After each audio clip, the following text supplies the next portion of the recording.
हामी अब सुध्रिन्छौँ लौ त कति हो सुध्रिनलाई यो देशै के ट्रायल एन्ड बेसिसमा चलाइरहने देशलाई रुँदै हुनुहुन्थ्यो गगन थापाजी अब रुन त त्यो हेर्नुहोस् अब कसले रोयो कसले रोएन अब त्यस्तो आँसु त हेर्नुहोस् त्यो बिचरा त्यो मरेको भाइ बहिनीहरूको घरमा गएर हेर्नुहोस् खोलो बग्या होला त्यहाँ त्यो आँसुको त आज कुरै छैन मेरो भने के भने सुध्रिएर सुध्रिन्छ अब यिनीहरूलाई सुध्रिने मान्छेहरू हो उहाँहरूले हेर्नु परेन उहाँहरूको नेताहरूको घरबाट त हेर्नु देशको त 25% पैसा त ती जलेर नष्ट भयो बाबा भगवान् अझै पनि उहाँहरू त्यही नेतालाई लिएर आउँछु भन्नुहुन्छ यो त चुनावी सरकार हो यो 6 महिना मात्र हामीले बालन शाहलाई खोजेको होइन बालन शाहलाई लामो अवधि देश बनाउनको लागि जसरी उहाँले 3 वर्षको पिरियडमा काठमाडौँको मुहारै चेन्ज गर्नुभयो आज तपाईँ हामी गर्व गर्छौँ हाम्रो सहर काठमाडौँ भनेर त्यो कसले बनायो त्यो बालन शाहले होइन त्यो मेयरले भनेपछि हामीले देशको पनि स्थिति परिवर्तन गराउनको लागि बालन शाहलाई खोजेको छौँ भोलि केपी ओलीजीलाई फेरि लिएर आउँछु भन्नुभएको छ फुलमाला लगाएर बाजागाजासहित लिएर आउँछु लिएर आउनुहोस् न हामी तपाईँले गरेर जनताले साथ दिएर फेरि केपी ओलीजीलाई प्रधानमन्त्रीको आसनमा बसाउँछन्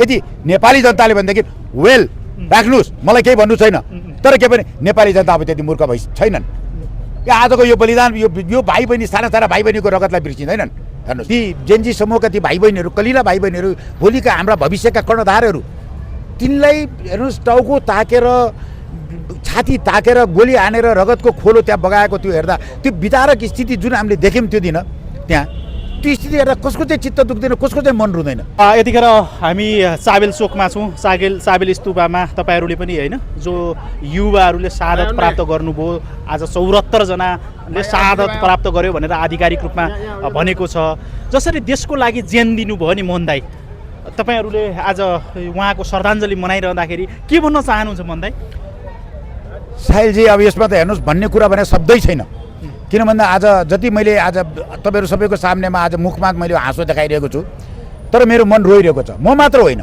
सम्पूर्ण नेपालवासीको आज प्रत्येकको मन रोइरहेको छ यो मैले भने यो आँसु त तपाईँको कहिले रोकिन्छ होला यो त कल्पसम्म यो देशले ती शहादत प्राप्त गरेका ती मेरा भाइ बहिनीहरू ती जेन्जी समूहका ती भाइ बहिनीहरू कलिला भाइ बहिनीहरू भोलिका हाम्रा भविष्यका कर्णधारहरू तिनलाई हेर्नुहोस् टाउको ताकेर छाती ताकेर गोली हानेर रगतको खोलो त्यहाँ बगाएको त्यो हेर्दा त्यो विदारक स्थिति जुन हामीले देख्यौँ त्यो दिन त्यहाँ त्यो स्थिति हेर्दा कसको चाहिँ चित्त दुख्दैन कसको चाहिँ मन रुँदैन हेर्नु त अब 1700 भन्दा बढी घाइते छन् दाइ घाइतेको अवस्था पनि नाजुक छ मैले हेरेँ हिजो म त सायद आज मैले यो कार्यक्रमको लागि म हिजो र आज व्यस्त भएँ म भोलिदेखि म जान्छु म अरू हस्पिटलमा पनि जान्छु मैले सक्दो मेरो सहयोग मैले सकेको म गर्छु उनीहरूलाई पनि है किनभने मैले हेरिरहेको छु जस्तो एकजना अभियन्ता बहिनी एकजना हुनुहुन्छ उहाँले आशिका बहिनी हो उहाँले ठाउँमा गएर चाहिँ आफूले सक्दो नगद पनि कपडाहरू खानेकुराहरू उहाँले वितरण गरिरहनु भएको छ म उहाँलाई हृदयदेखि धन्यवाद दिन चाहन्छु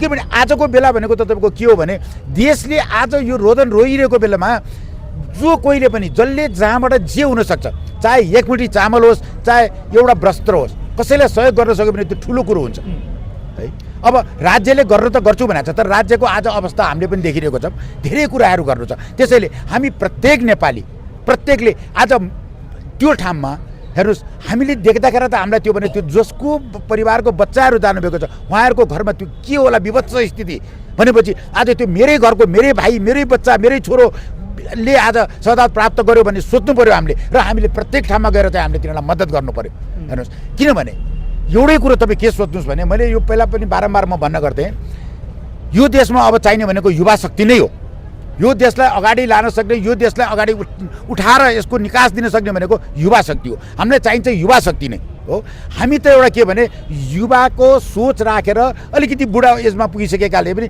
खालि त्यो भाइहरूलाई एउटा मार्गदर्शन मात्र गर्ने हो चाहिने त अगाडि सत्ता हातमा लिएर अगाडि बढ्ने युवा शक्ति नै हो अब जसरी दाइ यो आन्दोलन सफल पारे जसरी नेताहरूलाई लखेटे होइन यो देशबाटै सकभर भाग्नुपर्ने अवस्था थियो माथि त्यो डाँडाहरूमा नबस्यो सेनाले सुरक्षा नदिए यो अवस्थामा पुर्याएर पनि तर साँच्चीकै जनताले चाहेको व्यवस्था त ल्याउन सकेन नि त हेर्नुहोस् यसमा तपाईँलाई म भन्छु चुनाव हुँदैछ यो म जेनजीको भाइहरूलाई पनि भन्छु भाइहरू सफलता अझसम्म हात लागिसकेको छैन केही अंश सफलता हामीले हातमा लगायौँ तपाईँहरूले हातमा लगाउनु भयो तपाईँहरूकै देन हो तपाईँहरूले जुन आहुति दिनुभयो जुन साहस गर्नुभयो तर के त तपाईँले आरामसँग खाइबसेकाहरूले के त्यसै छोड्ला नि त अवश्य पनि छोड्दैनन् उनीहरूले आवाज उठाउँछन् उठाइ पनि सकेका छन् अहिले धम्की दिन थालिसकेका छन् त्यसले गर्दा ठिक छ उहाँहरूलाई भोलि फेरि जनताले नै पत्याएर फेरि अगाडि लिएर आउँछन् भने बाबा मलाई भन्नु केही छैन, तपाईँलाई भन्नु केही छैन। के भन्दा जनताले यदि पत्याएर भोलि त्यही व्यक्तिहरूलाई चाहिँ फेरि आउनुहोस् तपाईँहरू नै सत्ता चलाउनुहोस् भन्छन् भने हाम्रो भन्नु केही छैन। तर सत्ता चलाउने त अब युवा भाइ बहिनीहरू युवा भाइ बहिनीहरू तपाईँहरू आउनै पर्छ अगाडि। तपाईँहरूले आज यो बलिदान तपाईँहरू छोड्नु हुँदैन, यसलाई चाहिँ मर्न दिनु हुँदैन, यसलाई विलय हुन दिनु हुँदैन कुनै पनि हालतमा। तपाईँहरू नै अगाडि आउनुपर्छ, तपाईँहरूले नै बोल्नुपर्छ, तपाईँहरूले यो देशलाई निकास दिनुपर्छ। तपाईँहरूको साथ समर्थन हुन्छ होइन? हाम्रो त तपाईँको मैले सुरुवातदेखि मैले जब राष्ट्रिय सङ्घर्ष महाअभियान भनेर मैले अन्याय र अत्याचार विरुद्ध लड्नलाई मैले जुन अभियान सुरु गरेँ त्यो दिनदेखि म सधैँ भनिरहेको छु मेरो युवा भाइ बहिनीहरू तपाईँहरूलाई मेरो साथ छ, म तपाईँहरूको साथमा छु। तपाईँहरूलाई परेको हर गाह्रो साङ्ग्रोमा म अगाडि उभिन आउँछु, म साथ दिन्छु। अब दाइ बालेन शाहलाई जसरी पनि युवाहरूले अहिले रुचाइरहेका छन् होइन, हाम्रो प्रधानमन्त्री बन्दिनुहोस् भनेर उहाँलाई अफर पनि राखे, तर बालेनले म अहिले बन्दिनँ भन्नुभयो। बालेन शाहलाई के छ तपाईँको धारणा बताइदिनुहोस्, बालेन शाहलाई के छ सुझाव? हेर्नुहोस्, बालेनजी एउटा कर्मठ देशको लागि केही गर्छु भनेर अगाडि आएको व्यक्ति हो। उहाँलाई मेरो एकदमै शुभकामना छ। उहाँले अहिले यहाँ नआउनुमा पनि अवश्य पनि केही न केही होला, किन भन्दा देशलाई त लामो मान्छे चाहिएको छ, लामो काम गर्ने। अहिलेको जुन सरकार छ यो त चुनावी सरकार हो। यो 6 महिना मात्र हामीले बालेन शाहलाई खोजेको होइन, बालेन शाहलाई लामो अवधि देश बनाउनको लागि जसरी उहाँले 3 वर्षको पिरियडमा काठमाडौँको मुहारै चेन्ज गर्नुभयो। आज तपाईँ हामी गर्व गर्छौँ हाम्रो सहर काठमाडौँ भनेर, त्यो कसले बनायो? त्यो बालेन शाहले होइन, त्यो मेयरले। भनेपछि हामीले देशको पनि स्थिति परिवर्तन गराउनको लागि बालेन शाहलाई खोजेको छौँ। आज मात्रै तपाईँले अघि नै जोडिसक्नुभयो होइन, आज मात्रै नेताहरूले महेश बस्नेत लगायतका नेताहरू त धम्की दिन थाल्नुभयो, युवाहरूलाई जहाँ भेट्यो त्यही कुट्छु भन्न थाल्नुभयो नि त। होइन हेर्नुहोस्, यो त के हुन्छ त अब साथ दिनुहुन्छ? हेर्नुहोस् तपाईँ हामी भनेको के भने लोकतन्त्र प्रजातान्त्रिक देशमा वाक स्वतन्त्रता छ, बोल्न जसले पनि जे पनि पायो गरेर देखाउन सक्नु पर्यो नि त। ठिक छ, उहाँले भन्नुभएको छ 10,000 मान्छे लिएर आउँछु होइन, भोलि केपी ओलीजीलाई फेरि लिएर आउँछु भन्नुभएको छ, फुलमाला लगाएर बाजागाजासहित लिएर आउँछु, लिएर आउनुहोस् न। हामी तपाईँले गरेर जनताले साथ दिएर फेरि केपी ओलीजीलाई प्रधानमन्त्रीको आसनमा बसाउँछन् यदि नेपाली जनताले भनेदेखि वेल राख्नुहोस्, मलाई केही भन्नु छैन। तर के भने नेपाली जनता अब त्यति मूर्ख भइ छैनन्। यो आजको यो बलिदान यो भाइ बहिनी साना साना भाइ बहिनीको रगतलाई बिर्सिँदैनन्। हेर्नुहोस्, किन भन्दाखेरि उहाँहरूलाई 35 वर्ष त केही गर्नुहोस् भनेर छोडिदिएको हो नि त, के गर्नुभयो त? हाम्रै क्षेत्रका माननीयजीहरूले पनि यो गर्छु र त्यो गर्छु भनेर आउनुभएको थियो। 35 वर्ष उहाँहरूले चाहिँ कटाउनु भयो नि त। अब अहिले आएर चाहिँ हामी गर्छौँ, हामी अब सुध्रिन्छौँ। ल नि त कति हो सुध्रिनलाई? यो देशै के ट्रायल एन्ड बेसिसमा चलाइरहने देशलाई रुँदै हुनुहुन्थ्यो गगन थापाजी। अब रुन त त्यो हेर्नुहोस्, अब कसले रोयो कसले रोएन, अब त्यस्तो आँसु त हेर्नुहोस्, त्यो बिचरा त्यो मरेको भाइ बहिनीहरूको घरमा गएर हेर्नुहोस्, खोलो बग्या होला त्यहाँ। त्यो आँसुको त आज कुरै छैन। मेरो भने के भने सुध्रिएर सुध्रिन्छ अब यिनीहरूलाई, सुध्रिने मान्छेहरू हो। उहाँहरूले हेर्नु परेन, उहाँहरूको नेताहरूको घरबाट त हेर्नु देशको त 25% पैसा त ती जलेर नष्ट भयो बाबा भगवान्। अझै पनि उहाँहरू त्यही नेतालाई लिएर आउँछु भन्नुहुन्छ।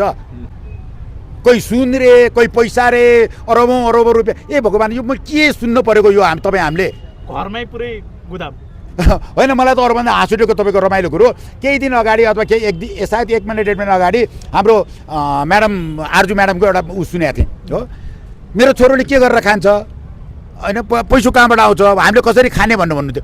ल घरमा 7 अरब 8 अरब रुपियाँ रहेछ, कसरी खान्छ भनेर किन भन्नुभएको उहाँले होइन। त्यस कारण मेरो भनाइ के भने यो कुरो होइन कि उहाँहरूलाई बोल्न स्वतन्त्रता छ, बोल्नुहोस्, जनताले पत्याउँछ आउनुहोस्, फेरि शासन गर्नुहोस् देशमा, केही भन्नु छैन। तर जनता त्यति लाटो छैन। अब आउने चुनाव, अब 6 महिनापछि त चुनाव घोषणा भइसक्यो, अवश्य त्यो चुनावमा तपाईँ अब साथ दिनुहुन्छ युवाहरूलाई?